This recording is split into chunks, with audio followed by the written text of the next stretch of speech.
तो उस समय साथियों एक समय था कि दो दो साड़ियां लेके जाती थी। एक साड़ी पर मनवादियों के द्वारा कीचड़ फेंक दिया जाता था, पार्लियामेंट में जाना था।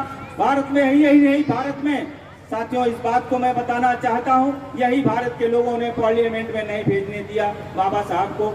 वह बंगाल के देश से, बंगाल के मुसलमान भाइयों ने बाबा साहब को जिता करके पार्लियामेंट में भेजने का काम किया। मैं उन भाइयों का बहुत ऋणी हूं जो मुसलमान भाइयों ने आज यह समाज में सुधारने का काम किया था। साथियों आज बाबा साहब को बहुत पहले जो है भारत रत्न दे दिया जाना चाहिए था, लेकिन हमारे समाज के लोगों, आपको बता दूं मैं, बहुत ही कम, बहुत लेट बाबा साहब को भारत रत्न दिया गया।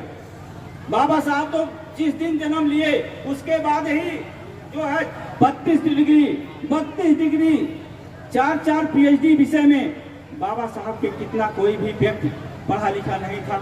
आज बाबा साहब को जो संविधान उन्होंने बनाया, उस संविधान के हम ऋणी हैं। आज बाबा साहब की देन है कि भारत ही नहीं हर जगह, चाहे रामलला का जो है मंदिर की बात हो, वो बाबा साहब के संविधान की देन है। ऐसे जगह पर जो मंदिर बनाने का काम किया गया, ऐसे जगह बाबा साहब की देन है। बाबा साहब के संविधान नहीं होता तो आज जो लोग इनके विपक्ष में बोलते हैं, संविधान को खत्म करना चाहता है, उनको मैं मंच के माध्यम से बताना चाहता हूं साथियों, ये भारत को इस बात को सोचना वो बंद कर दें।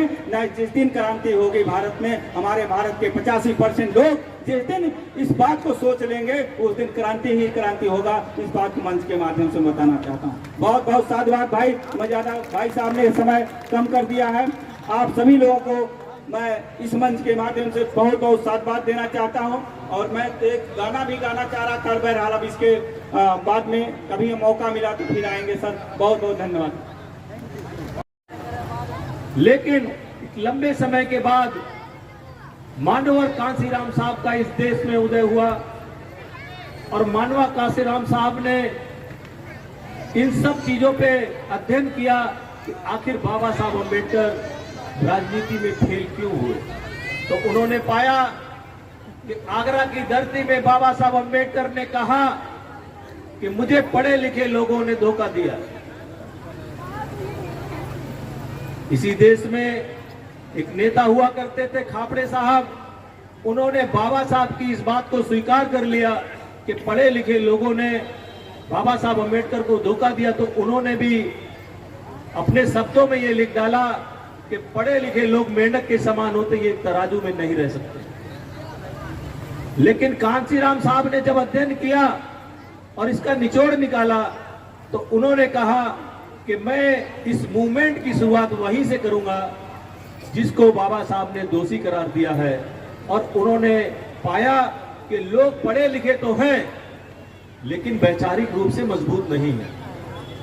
मानवर साहब ने अपना काम करना चालू कर दिया।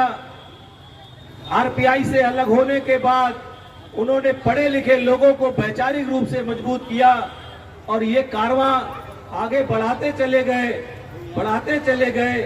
और जब उनको एक दिन एहसास हुआ कि बाबा साहब की बनाई हुई पार्टी आरपीआई इस काम को नहीं कर सकती है, तो समाज के लोगों ने, जो पढ़े लिखे लोग थे जिसको बाबा साहब ने दोषी करार दिया, उन लोगों ने पूरे देश में एक ऊर्जा फैला दी। और उस ऊर्जा का जब संचालन हुआ तो उसमें से एक आवाज आई कि कांसीराम तुम आगे बढ़ो और हम तुम्हारे साथ हैं।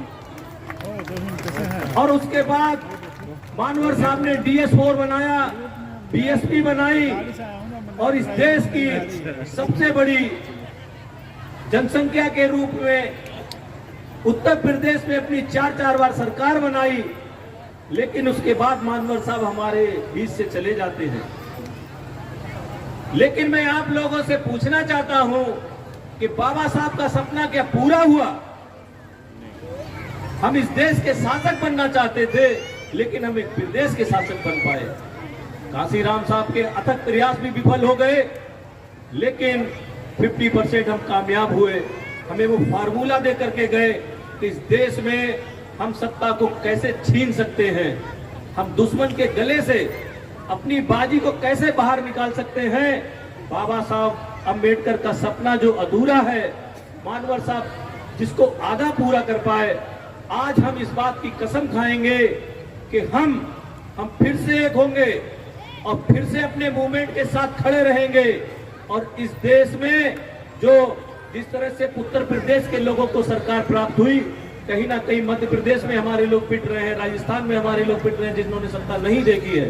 तो हम ये कसम खाएंगे कि हम इस देश में उस ऊर्जा के साथ काम करेंगे जिस ऊर्जा के साथ मानव साहब कांसीराम ने काम किया था, और इस देश में सामंतवादियों की सरकार को उखाड़ फेंक करके इस देश में पहला मानवतावादी अम्बेडकरवादी विचारधारा का प्रधानमंत्री देकर ही मरेंगे। बहुत बहुत साधुवाद, इतना समय दिया, मैं अपनी बात को खत्म करता हूँ। जय भीम, नो बुद्ध है। हम लोग इधर यहाँ गद्दा लगा हुआ है, यहाँ बैठ जाएंगे तो बहुत ही अच्छा होगा। आप एक ऐसे संस्कार और संस्कृति के नायक हैं, एक संस्कार एक संस्कृति के ऐसे आप वाहक हैं कि आप लोग यहाँ बैठ। Hello hello hello hello hello, थोड़ा सा रुक जाइए आप लोग। Hello hello hi hello hello, और उठा कर, हाँ उठाइए। हेलो, आइए दोस्तों, मंच को प्रणाम करता हूँ। मंच पे जितने भी अतिथिगण उपस्थित हैं सबका स्वागत और अभिनंदन मैं करता हूँ। मऊ जिले से चलकर आपके बीच में टार्जन ग्रुप आपके बीच में आ चुके हैं, सारे कलाकार राजू। देखिए, ये टार्जन भारतीय मूल निवासी मिशन ग्रुप की मंच को प्रणाम करता हूँ, मंच का सम्मान करता हूँ। बाबा साहब को प्रणाम किया, उसको नमस्कार करता हूँ। और सारे भेद भुलाइए, सारे गम मिटाइए। कलाकार आ गए हैं दोस्तों, एक जोरदार ताली बजाइए, एक जोरदार ताली होनी चाहिए। मुस्कुराती जिंदगानी चाहिए। बाबा साहब के चरणों में मैं नमन करता हूँ, प्रणाम करता हूँ।